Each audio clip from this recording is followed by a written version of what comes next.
Hi, it's Lita again. I've been doing these videos in like this weird lighting lately.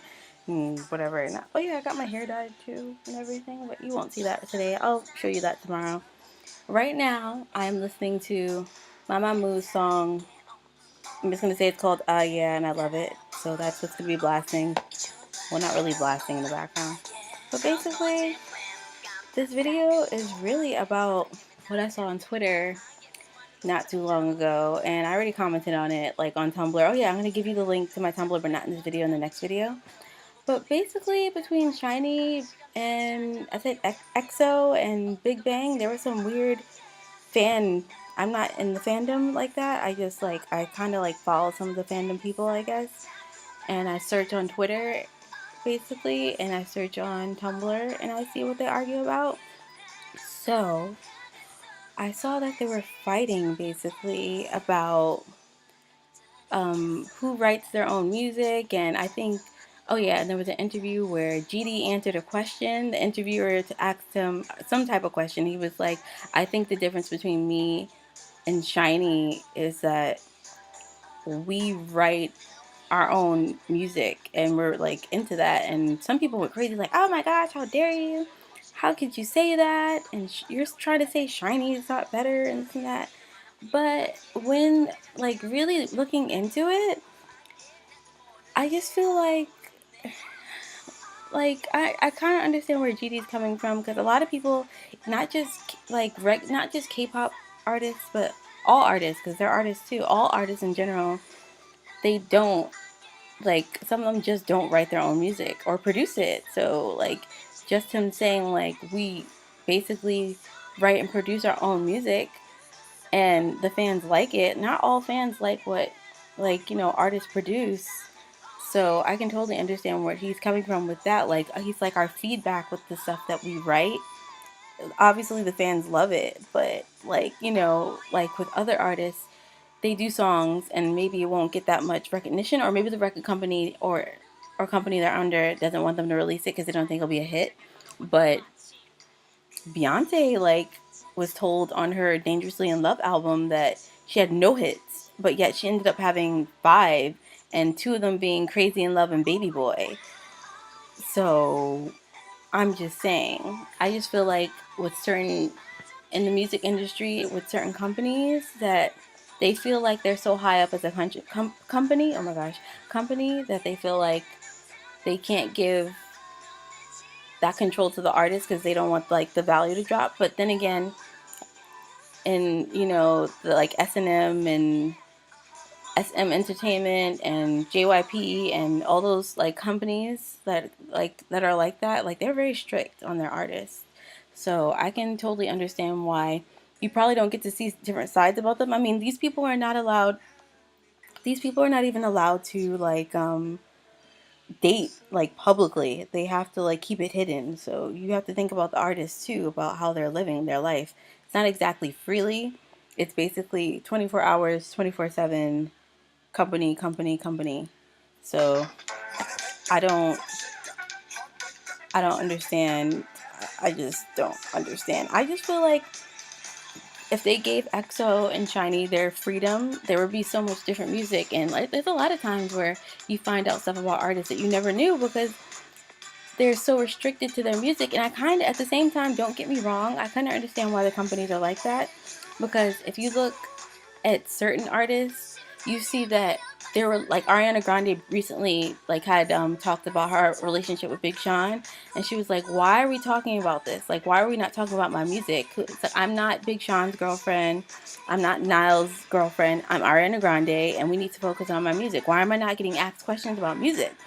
Because people get so distracted by your relationships that they forget that you're an artist, and this is basically what you've dreamed of for your whole life, and this is what you want to do for your life, but yet you want to talk about the relationship I'm with the person. No, this is not my personal life right now. We're not having an interview about my personal life. Who are you to ask me about my personal life? So I just feel like if Shiny and EXO were to get the freedom, because I kind of see like Big Bang's vibe is more like break rules, do whatever we want, curse, get drunk, do whatever we want type of thing, and that kind of is expressed in their music. Shiny and EXO, I still feel like are kind of still restricted as artists, and Shiny has great vocalists in that whole lineup. So I'm very confused. They can do live shows, so I'm still very confused about that. But again, this is still like my opinion, and I don't live in Korea, and I'm not a part of a Korean music industry company, so I can't really give my opinion. Just like somebody from Korea can't give me really the opinion of an American company.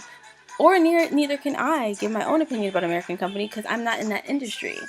So I'm not biased to any of this because I don't know anything about those companies. I'm just talking as an outsider. I don't know the inside, and until I know the inside, then I can probably give you the ups and downs of situations and everything. But I just wanted to talk about that, and I feel like Shiny and EXO, I've seen like them. I've seen like little videos of them that their fans post to them, like outside of like their music, outside of like them being like always in front of fans. They're normal people, obviously. Like, let's not forget about that they're actual real people at the end of the day. I'm just saying. But I just feel like they're just now arriving, and they're still like, Big Bang has a couple of more, has experience over Shiny and EXO, so let's give them a chance. How about that? And how about fans stop getting so angry and letting your hormones fly everywhere, and like you sit there and fantasize about them 24/7. And another thing, they don't really know you like that. I don't understand how you develop this whole like fantasy about them, and to the need where you need to feel like you need to strangle another fan and say shut up and curse and all this other crap. Get your life together. How about that? Get off of them and get your life together. How does your life look? Probably not that great. I'm just saying, honey, you could do better. But I'm just saying, like, that's why I don't get stuck in the whole fandoms, because fandoms get mean, and that's not just K-pop. That's with all types of like fans and artists. Fans get so obsessed, and that's when you get stalkers, and that's when you get like, I've seen videos of EXO when they go to different countries, their fans, some of their fans, like, they get like this close to them all the time. Like, oh my gosh, I love you. Oh my gosh, oh my gosh, oh my gosh, oh my gosh. Like, personal space is not even there. Like, the security tries to keep them away. And one girl, I think, got in trouble for that because girls on Twitter basically went after her about that. Like, why are you? I think she was latched onto Kai's arm, like literally latched, and he was like petrified, and she had like the camera like all in his face like this. I felt so bad for him. No passing, and he can't even tell her to like to get off. That's what I don't like about. Like, I don't know what the company's doing about that, or there wasn't a security guard there at the time. Like I said, I wasn't there, but the case is.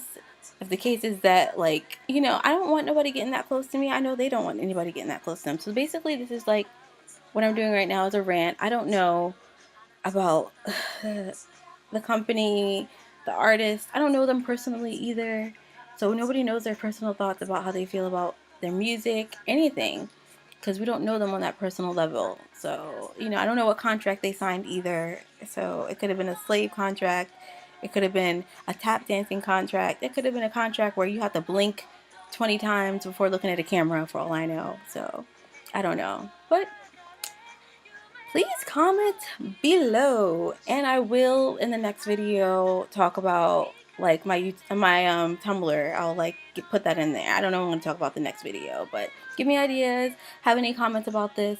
Please let me know. Express, please. Okay. Have a good day. My ears are kind of like crooked and dusty, and this lighting is not the best for my face, but whatever. Bye. See ya.